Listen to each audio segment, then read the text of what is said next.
Hello, everyone. Welcome back to the channel. Welcome if you're new here.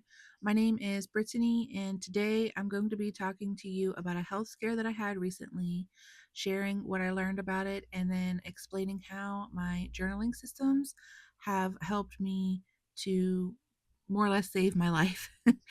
And I just want to start this video by saying I am not a healthcare professional.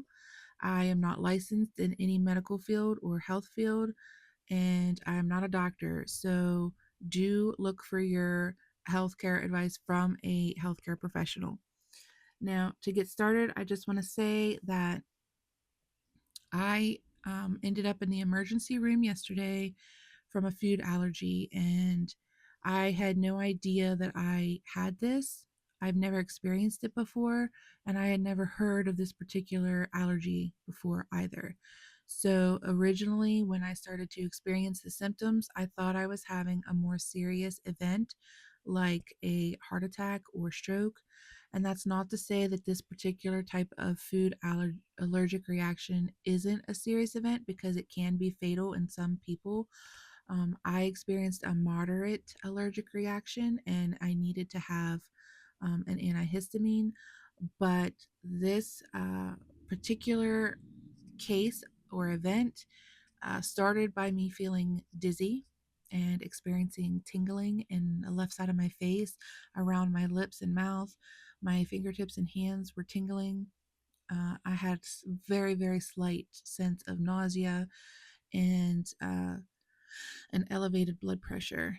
And so, what had happened was I made some salmon for my lunch, and it tasted fine to me. There didn't seem to be anything off about it.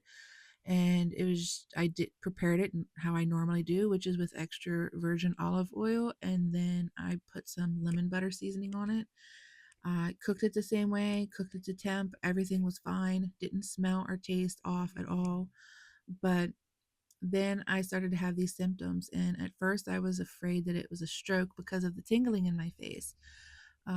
But I started to text with my husband and explain to him about the symptoms that I was having, and he didn't think that it could be the fish, just because we had had it recently and he didn't have any type of experience and I didn't have any type of experience. Like, we just had it and I didn't have an allergic reaction then. But um, he said, keep an eye on things, let me know, and I'll come home if I have to. And so I actually fell asleep. I uncontrollably fell asleep. And when I woke up, I thought it was my blood sugar. And I checked it and it was 122. That's normal for me after I eat.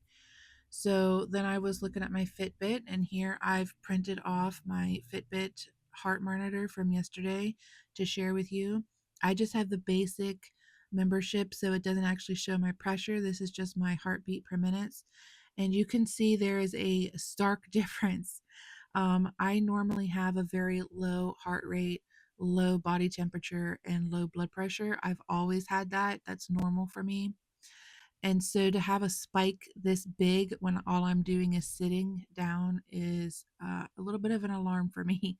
So, like I said, I was sitting, I wasn't being physically active. There was no event that took place that would cause excitability or anything like that. So, to just, randomly spike like that had me concerned. So, I checked my blood pressure, and we have a blood pressure cuff that I can check it at home. And the first read that I got was 138 over, I believe it was 89, which is high for me, very high for me. I'm normally around 120 over 70. And so um, I told my husband, and he was already on his way home.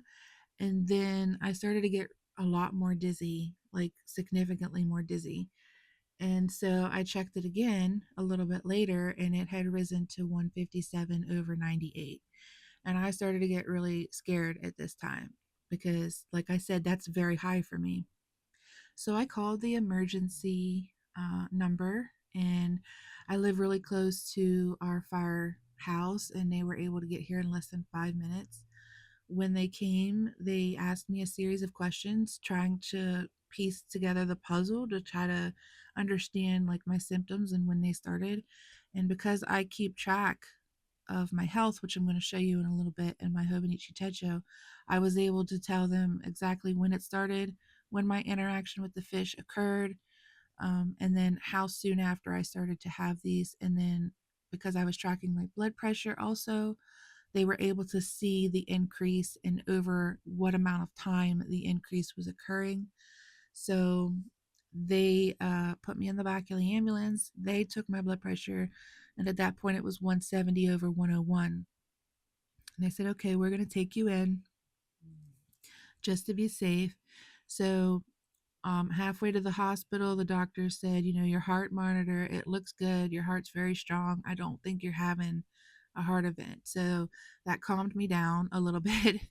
And then when I got to the ER, the nurse came in and was checking right away my neurological responses, making sure that I had mobility in my arms and my feet and legs, checking for my face drooping. There was no slurring of my speech, so they didn't send me for a scan. And shortly thereafter, the doctor came in and started to talk to me. Now, my doctor that I got at the ER had experience, personal hands-on experience with this. He himself had this. And so he was familiar with what I was describing, and he knew what, like, how this poisoning presented in a patient. And he gave me this little printout in my discharge papers to educate me on this particular type of fish poisoning because, like I said, I had never heard of it. I didn't know it was a thing.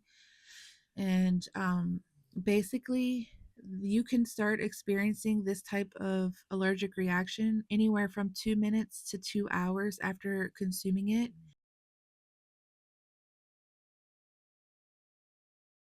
Symptoms that you might experience include dizziness, tingling, and respiratory or heart, in rare cases, heart issues.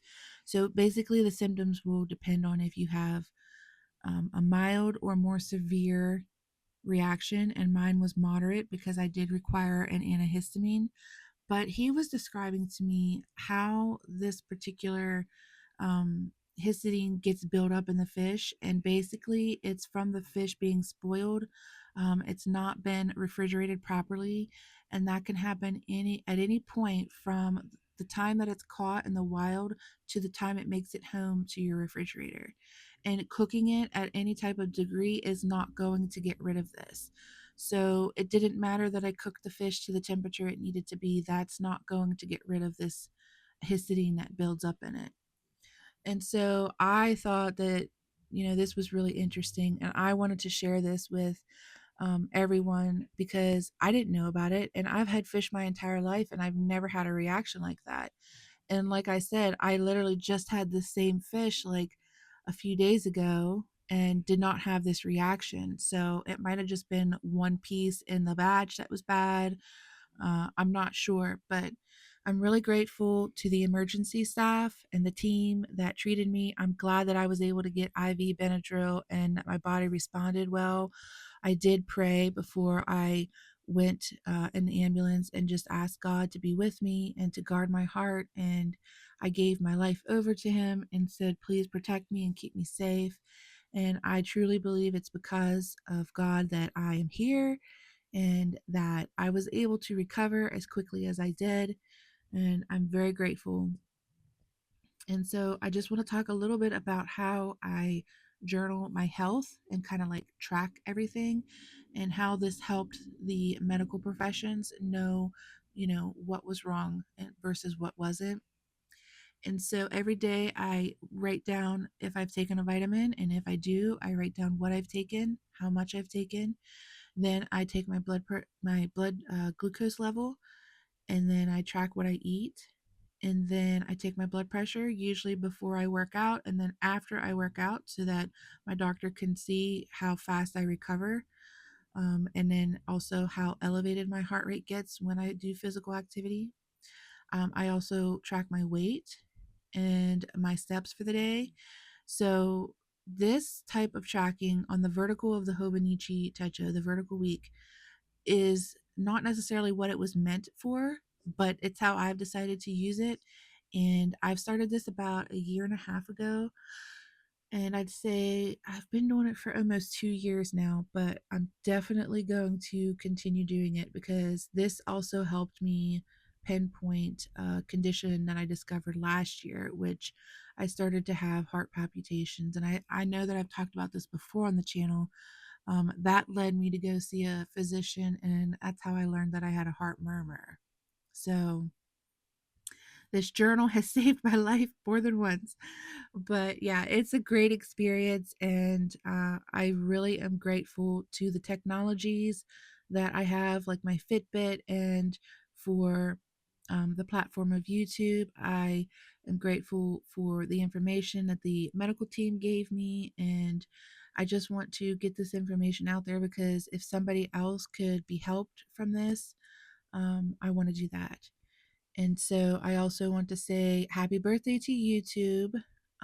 Belated birthday. I'm very grateful for this platform to be able to come on here and talk about these things, to show my actual journal and how I use it to track my health is amazing. And I'm so grateful for that. And I'm so grateful for God and the medical team and for the technologies like my Fitbit. I'm just, I can't say it enough how much I appreciate everything. And I just want to say that while my condition was mild, my reaction was mild, and I was able to get stabilized through an antihistamine, there are more severe reactions. And while salmon isn't necessarily a common fish that this is found in, it is possible, especially with Alaskan salmon, which is what I had. So I just want to put that out there too, that it could, you know, sound like, well, this isn't that serious, but actually it could have been very serious. So I'm very grateful. And I just want to say also with the journaling systems that this has helped me to understand other health issues. Like, for example, when I went down for this allergic reaction, they also ran blood tests, and there were some abnormalities in my blood results. I was able to see them on my virtual chart. Again, very grateful for the technology to be able to look at my electronic health record on my own at home. I think that this is great. And I was able to see exactly what was off from my blood results. And it kind of looks like, again, I'm not a health professional, but it kind of looks like I might have iron deficiency or iron anemia, which is something I've long since suspected. And so I'm going to be seeing my doctor. I'm getting a new one on Tuesday and run all this by her and see if she can figure out if that is the case, and then we'll go from there. But yeah, I'm looking forward to figuring this out, and I'll keep you guys updated. I just want to tell all of my friends and family who watch my channel, my pen pals, I'm okay. I did respond very well and quickly to the antihistamine. Doing fine today. I'm going to hop on the treadmill in a minute and get back to my normal self. But that's what I have for you today, guys. And I hope that this was helpful. If I could have helped anybody with my experience, or if I taught you anything or gave you an idea about how you might want to track your health, I'm glad to have done that. And I look forward to seeing you and talking to you more in my future videos. But thank you for watching. Thank you, God. Thank you, YouTube. Thank you, everyone. And I will catch you guys in the next video. Bye, guys.